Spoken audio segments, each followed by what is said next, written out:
Bangladesh is under a nationwide curfew after weeks of protest turned violent. Military forces are now patrolling the streets of the capital, Dhaka, in a bid to restore calm. More than 100 people have been killed in clashes with police. The unrest started after the government reintroduced limits on who has access to highly sought-after government jobs. Security forces fill the streets of Dhaka.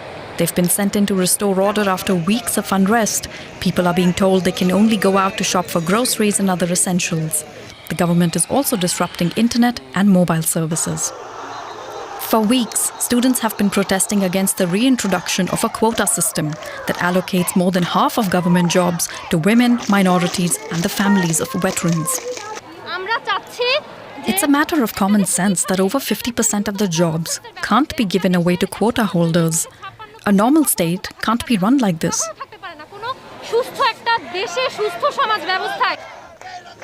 The protests started out as peaceful, but turned increasingly violent in recent days when police responded with tear gas, sound grenades, and rubber bullets, killing dozens and injuring thousands more.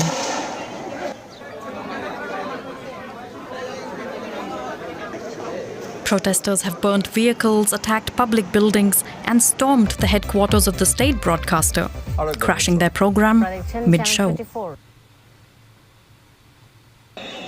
Amnesty International says Bangladeshi police have used, quote, unlawful force against protesters.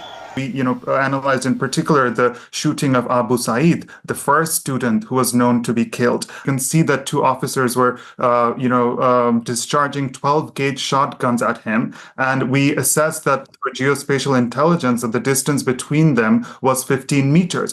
So we got a forensic analyst to look at the chest wounds and it was consistent with birdshot. Now, we consider the use of birdshot, which is a hunting weapon, to be completely inappropriate in the use of policing protests. There are also reports of a student wing from the ruling party Awami League inciting violence and attacking female protesters with directed brutality.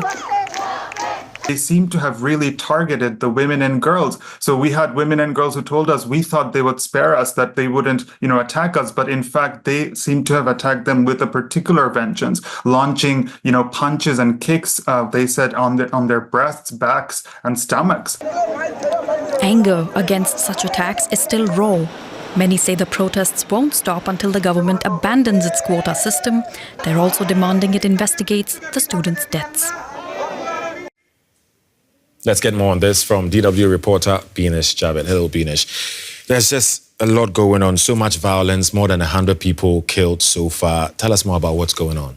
Eddie, what we know that these protests started peacefully. When the court reinstated the quota system, the students opposed that system. They started protesting, but then there was a hard crackdown on these protests by the police, by Rapid Action Battalion, by border guards. So students were fighting, retaliating with all of these forces. Then there were also reports of assaults by a pro-student government body, Chhatra League, that reportedly assaulted students at Dhaka University. And all of this crackdown that the students say was carried out at the behest of the government escalated, students retaliated, and then things got really bad. So bad that we see that thousands of students, injured students, were went to the hospitals, and then many people died. Right, and to make matters worse, we also understand there's a complete internet shutdown. Complete internet shutdown, complete mobile service cut down. Eddie, as reporters, it's so difficult to cover this story. I've been trying to contact activists, journalists in Bangladesh to speak to the protesters. And all of my messages, on my WhatsApp messages, there's only one tick. My messages are not being received. When I try to call them, it's just impossible to speak to somebody. If you try to access information on Bangladeshi news websites, they are shut. So it seems like to get the actual truth on the ground, what's happening, it's really hard. Definitely makes things more intense. Why is the government's quota system so contentious? Because that's what this is all about. That's the heart of the problem. And we can explain to our viewers the quota system with the help of this graphic. So basically, in the quota system, 44% jobs are like students can apply on merit.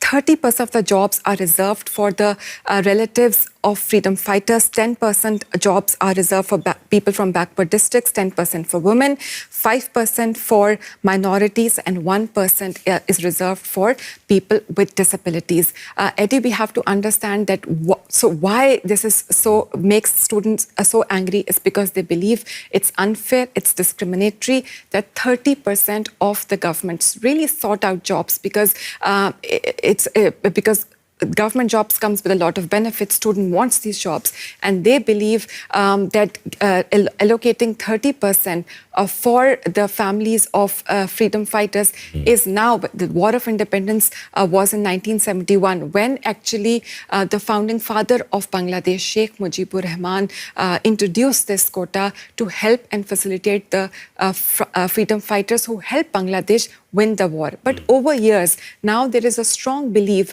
that it's unfair, that many people have faked that they are freedom fighters, and that also there's a perception that the government of Sheikh Hasina, and Sheikh Hasina is daughter of Sheikh Mujibur Rahman, and it's the ruling Awami League that led the movement of independence. Right. So it's widely believed that this quota system largely favors the supporters of the government of Sheikh Hasina, and that's why there is this insistence from the government that the quota system remains in place. Right. So it's an argument of protesters thinking it's not a fair system, but also bringing to light that the system is being exploited by people and they are not benefiting from it. But it begs this question, though. Why does Bangladesh need such a quota system? How challenging is the job market? The job market is challenging. And yes, Bangladesh is hailed for its economic success. It was once a poor country, but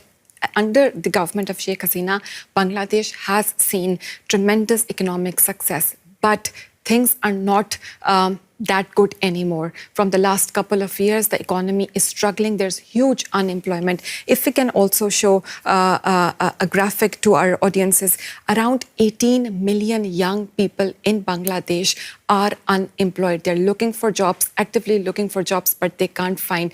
So the job market is very competitive. And therefore, there is a desire among many, many young graduates to have a safe, secure, a stable government job, which offers many benefits and offers job security.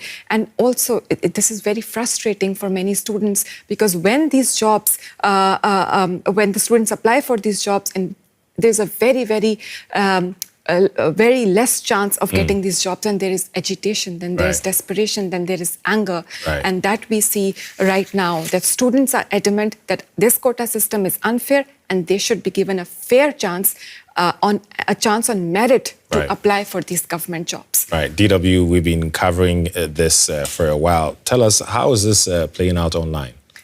Eddie, because there's complete... There's the almost like censorship on the coverage in the local media. A lot of Bangladeshi students and people are using social media. On many of the videos that we have done in the last couple of days, we have received over 10,000 comments from people, and we can share some of the comments. Let's have a look at the first comment by Saad Sajjad 406, a YouTube user, and he says, "I'm concerned about my family's safety. Students are protesting for their fundamental rights. It is disconcerting to see how the government has tackled the whole situation." And another user said, "There's no internet in the whole country. I can't contact my family. That is a human rights violation. Where are the international human rights activists?" And another user said, "Students are shot at in our country by order of the government. I feel ashamed to call this country my native land."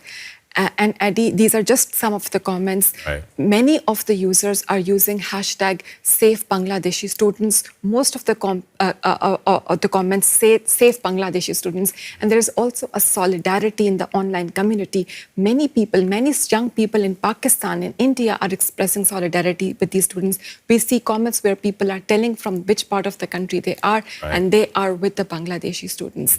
Let's see how things unfold. As of now, what we see, both sides seem adamant. We've seen in the report curfew is imposed. Hopefully, there is some negotiation between the two parties, and we could see an end of this very strong stalemate. Right. We'll keep viewers updated on what happens on the ground. Binish Javed, thank you.